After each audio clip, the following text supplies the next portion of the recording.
Welcome to a story that has haunted the town of Villisca, Iowa for more than 100 years. This is the story of the Villisca Axe Murder House, a place where tragedy struck in the year 1912.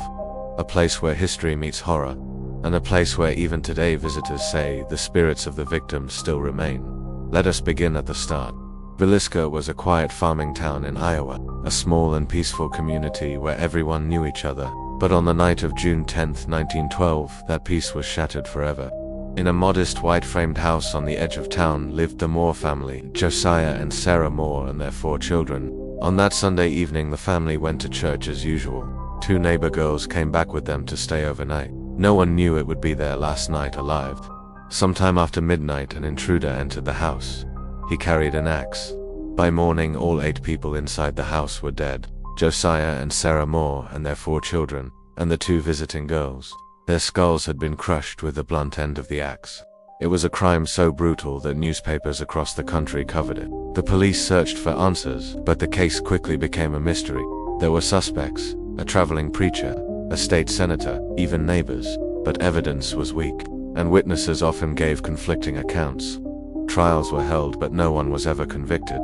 The Villisca Axe murders remain unsolved to this day. Now let us imagine the fear that gripped the town. Families locked their doors. Suspicion grew between neighbors. The Moore house stood as a symbol of horror. Many believed the place was cursed. Some whispered that evil itself had visited Villisca that night. Decades passed. The house changed owners many times. But in 1994, a woman named Martha Linn purchased the property. She restored it to its original 1912 condition. She wanted people to remember the tragedy.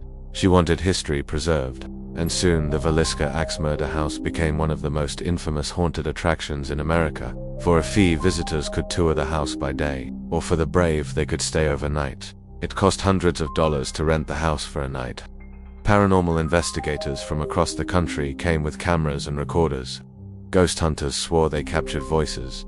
Visitors claimed they saw shadows. Some said they felt children tugging at their clothes. Others reported hearing footsteps or faint screams in the dark.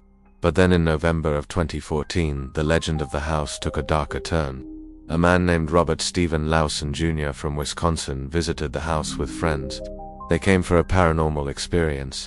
What happened next shocked everyone. Around midnight, the same time the murders occurred in 1912, his friends found him with a stab wound to the chest. Authorities confirmed it was self-inflicted. He was rushed to a hospital. He survived. But to this day he has never spoken publicly about what made him do it. Think about that for a moment. In a house where 8 people lost their lives in a savage axe attack, a visitor almost lost his life at the very same hour.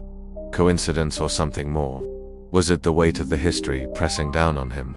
Or did something in that house reach out from the past and drive him to harm himself? For the owner, Martha Linn, the incident was deeply upsetting. She did not want people thinking the house would make them hurt themselves. She wanted the house to be about remembrance, about history, not sensational fear. Yet the story spread quickly, and the Villisca Axe Murder House became even more notorious. So why does this house continue to fascinate people? Part of it is the mystery. An unsolved case always leaves questions. Part of it is the horror, the idea that a family could be destroyed in their sleep. And part of it is the paranormal. People want to believe that the spirits of the Moore family still linger, that the house itself holds memories of the violence. Some ghost hunters claim they have seen the shadow of a man with an axe moving through the halls. Others have reported the sound of children crying softly in the bedrooms. Cold spots, sudden feelings of dread, and unexplained voices are said to be common. Skeptics say it is imagination. Believers say it is proof. Whether or not you believe in ghosts, the Villisca Axe Murder House stands as a chilling reminder of human cruelty. It is a place frozen in time. Visitors walk through the rooms and see the small beds where children once slept, the kitchen table where the family once gathered, and they know that on that night in 1912, everything ended. Today, the house remains open for tours and overnight stays. People come from all over the world to experience it. Some leave convinced that spirits are real. Others leave shaken but skeptical, but no one leaves unaffected. So what do you think? Is the Villisca Axe Murder House truly haunted, or is it simply a tragic monument to an unsolved crime? Perhaps the answer is both. Perhaps the horror of what happened there was so great that it left a mark that time cannot erase. As you reflect on this story, remember that behind the legends and ghost tales were real people. Josiah Moore, Sarah Moore, their 4 children, and 2 young guests. 8 lives cut short. Their story deserves to be remembered. The Villisca Axe Murder House remains one of America's most chilling mysteries, a place where history and horror collide, a place where the line between the past and the present seems to blur, and a place that continues to raise questions more than a century later. So the next time you hear about a haunted house, think of Villisca, think of the Moors, and think of the night in 1912 when a quiet town lost its innocence forever. If this mystery gave you chills, make sure to subscribe and join us as we uncover more dark secrets that remain unsolved. Share this video with someone who dares to watch till the end.